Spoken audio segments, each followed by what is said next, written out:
is happening in 12 countries. That is Burundi, Tanzania, Rwanda, Uganda, South Africa, United Kingdom, Canada, USA, Southern Sudan, Qatar, UAE, and Germany. Voting in diaspora will take place from 6 a.m. to 5 p.m. at their local time. I repeat, voting in diaspora will take place from 6 a.m. to 5 p.m. at their local time. As at noon today, 6,567,869 Kenyans had turned up to vote. I repeat, as at noon today, 6 million had turned up to vote. This equates to 30.65% of the total 22,120,458 registered voters. As you are aware, election for gubernatorial election position in Kakamega and Mombasa counties and for the members of National Assembly for Kecheliba and Pokot South constituencies are postponed to a later date to be announced through a gazette notice. Further, the Commission is postponing elections for member of National Assembly in Kitui Rural and Rongai constituencies because wrong candidates' pictures and the details were printed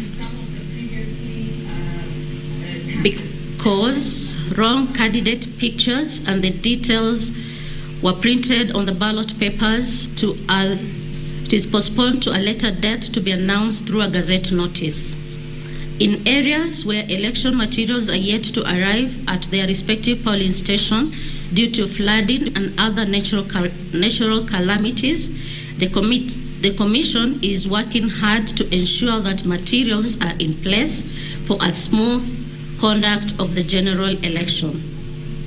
Regarding security, last night, the Commission was alerted of incidents of gunfire in Elders constituency. Election officers in Wajir County where ballot materials were stored. During the gunfire, election officials remained trapped inside the offices preparing to dispatch materials to polling stations. Election has been adjourned and voting shall begin once the issue is resolved. In Turkana Central constituency, the Commission was informed of a road accident involving a presiding officer and 2 clerks from Kalakol ward. The 3 were rushed to hospital with minor injuries and later discharged. The officials have since been replaced to allow them to recuperate. We wish the other 3 officials a quick recovery. Due to security concerns raised in Dadaab constituency and 4 polling stations specifically, Maguto Primary School, Bakin Primary School, Bahajo Borehole and Court Borehole are yet to be opened. The Commission is in consultation with security to address the issues raised. The Commission is working through its ICT officers to resolve any reported issues on the KIMS kit by the returning and presiding officers. The Commission has therefore authorized the use of the manual register in Makueni County, that is Kibezi West constituency, for 84 polling stations. And Kakamega County, specifically Malava, West, Mumias East constituencies for 154 polling stations.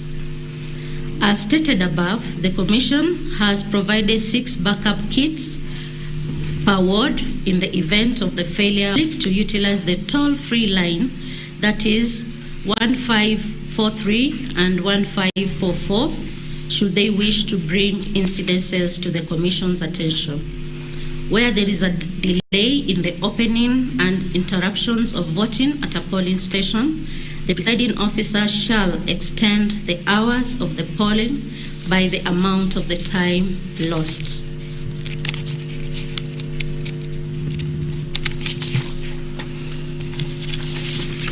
The Commission will keep you regularly updated on all development touching on the general election. God bless you. God bless Kenya. Thank you.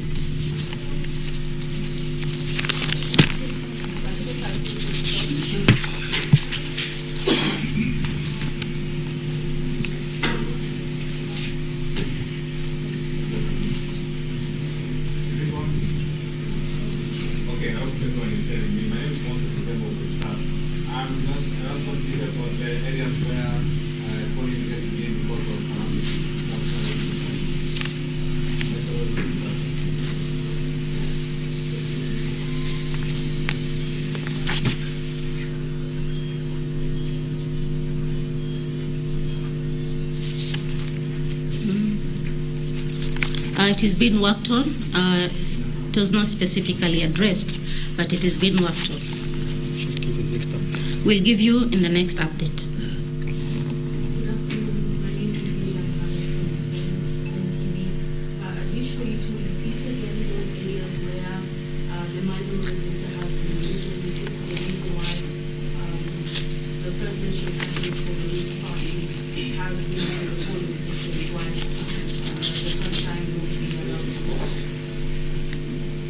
Okay, you want me to repeat the areas where we've allowed manual register to be used? The areas are Makueni County, that is Kibwezi West constituency for 84 polling stations. Then we have Kakamega County, where we have Malaba, Matungu, Mumias West, and Mumias East constituency for 154 polling stations. Allow me to say that when someone goes to the polling station, first you are identified biometrically. If your biometrics cannot allow your details to pop up, then they will use your ID number, the alphanumeric. And by using that, they have to fill a form 32 to show that you've been validated in that way. And if you're not found, then now they'll check if it is the kit or something else that has happened. So ICT officers are on the ground. When they are called upon at the polling station, they check the kit and ascertain that it is the failure of the kit and not any other failure. So these areas that we've allowed, it has been ascertained, and the returning officer has officially written emails to the Commission to be given authority to use the manual register. Remember the court ruling that was yesterday, that we have to use that procedure. My name is Ndizi. This morning I went through a lot of polling stations. You find names pasted on the walls. Many people's names are missing, and most of them are getting stranded. But a few of the people who go to the queues and get their names. I think it's important for the Commission to advise those whose names are not on the walls. Those whose names don't appear on the walls to check with the kit, because, like I've just said, many people are getting frustrated and some are turning away without voting.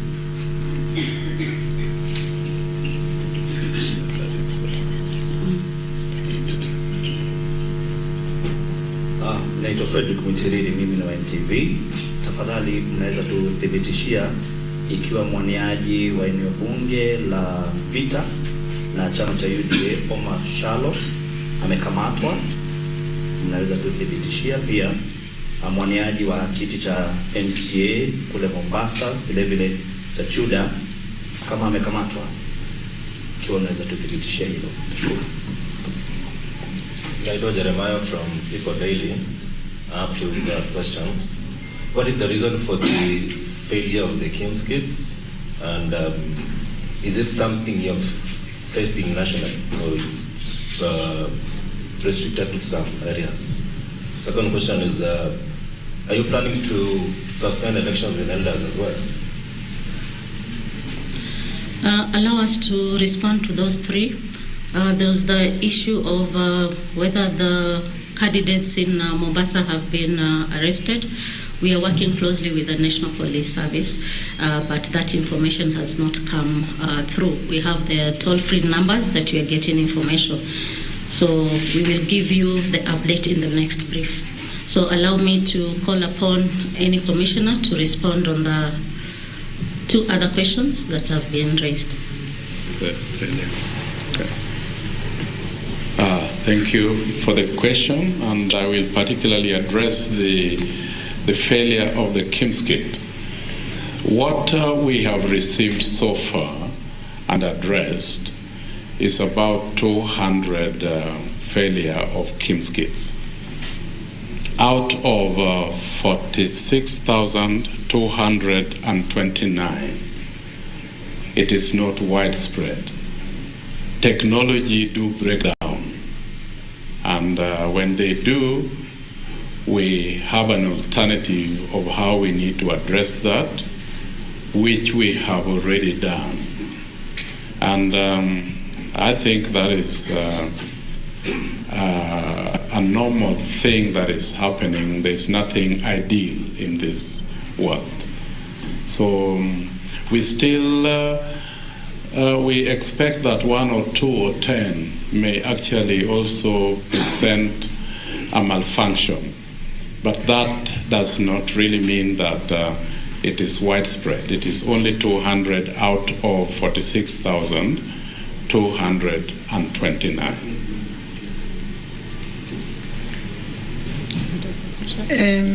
I wanted to respond to your question. You said outside the polling station, some people, the names are on the register but are not in the kit. I was requesting you give us the names of those stations, because that information has not come through, and then we'll follow up and report at our next reporting time. So kindly give us the names. Thank you. Go ahead and ask me. Yes. Okay, my name is Odema Koremo from the ODM and Asio Media Center. You have given us numbers concerning the number of people who have voted so far by noon at about 30% or something like that. This ranges is Mombasa and Kakamega within that same range, or whatever you did affected the turnout in those particular two counties. Another thing, there's a report from the ground that in Game constituency in Sierra County, some of the registers, hard copy registers that have been withdrawn. Could you confirm to us in the next presser that this is true? That the arrow in Game had withdrawn the manual registers from some of the stations.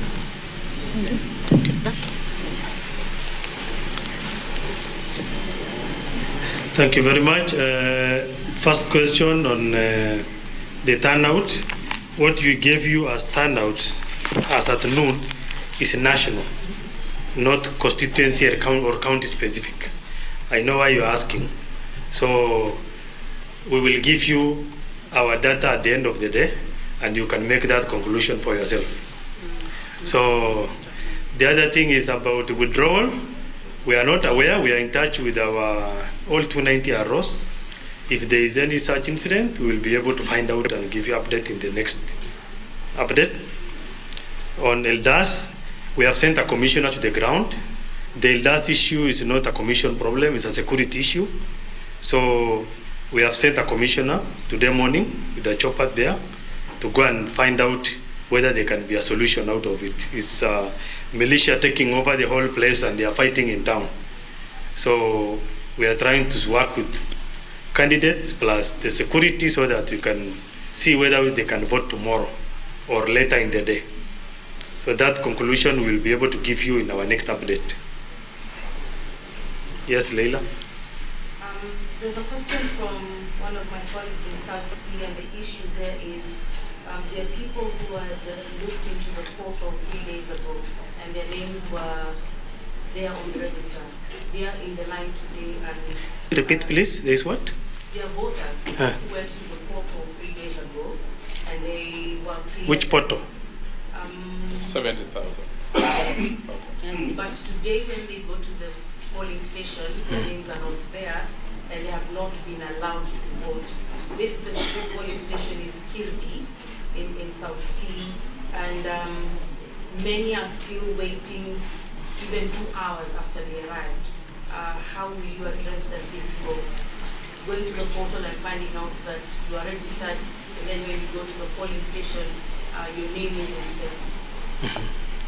First of all, portal has no link to the KIMS. It is just where we keep our entire national register so that anybody can check. So the issue of possibly when you go and check in your portal, you are removed or something like that might not arise. But we check people using their biometric or their ID. If you cannot be found, if they have that message and it shows which polling station, the message tells you even which stream you are in a polling center. So they should go to the stream specific and find out. But if you give us the details of the polling station, we'll be able to pick up with the. You said it is South. Polling station in South Sea. That is Langata constituency. So we'll be able to find out specific. So we'll take note, and in our next report we'll give you an update specific. Yes. So we'll come back after. Last one. Okay, I have a question. My name is Cecilia Lubanga from Lookup TV, and there was an incident today in the morning from a voter who goes by the name Moses Onyango, who lamented that by the time he was reporting at the polling station where he's registered and supposed to vote at Kangemi Social Hall, apparently it was stated that according to the system, he had already voted, yet he was not yet back. So what can you respond to that? He has already voted? Yes, according to the system, he had already voted, but apparently he had not even reported to the polling station. So he came later only to find out that by 8 a.m. it is recorded that he had already voted. Really? I don't think such situation can arise. Because unless you go there and put your fingerprint on the machine, and once you vote, your small finger is inked with indelible ink, there's no way system can mark you as voted. He was not inked.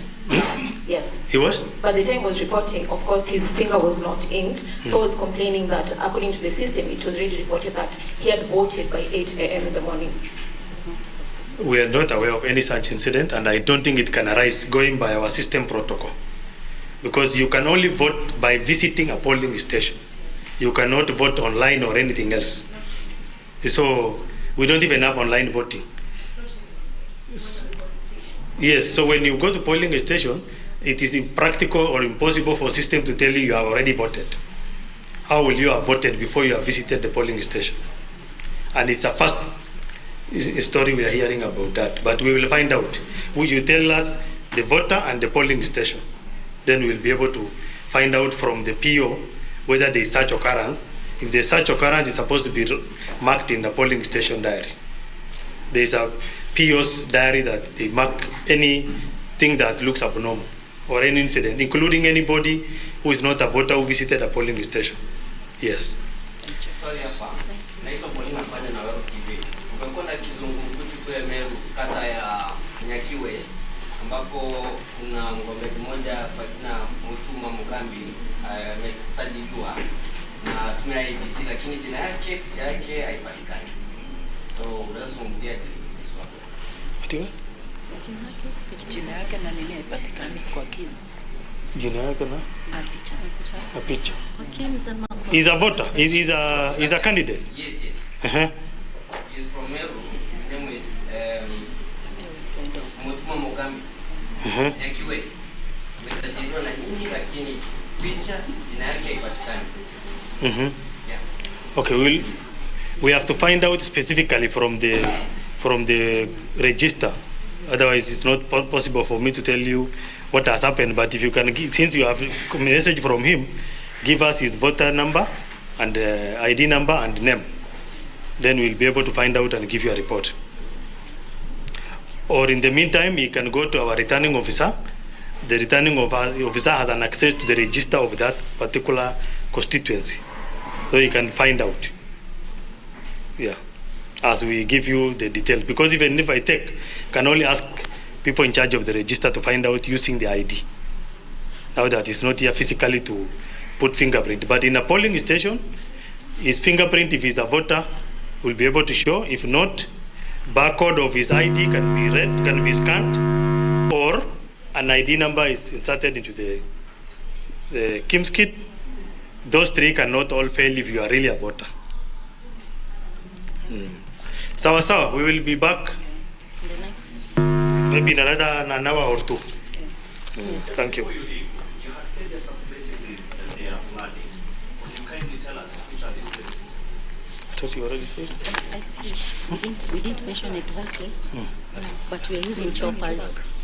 Natural calamities, but using choppers. We shall give you specification in the next. Is this yours?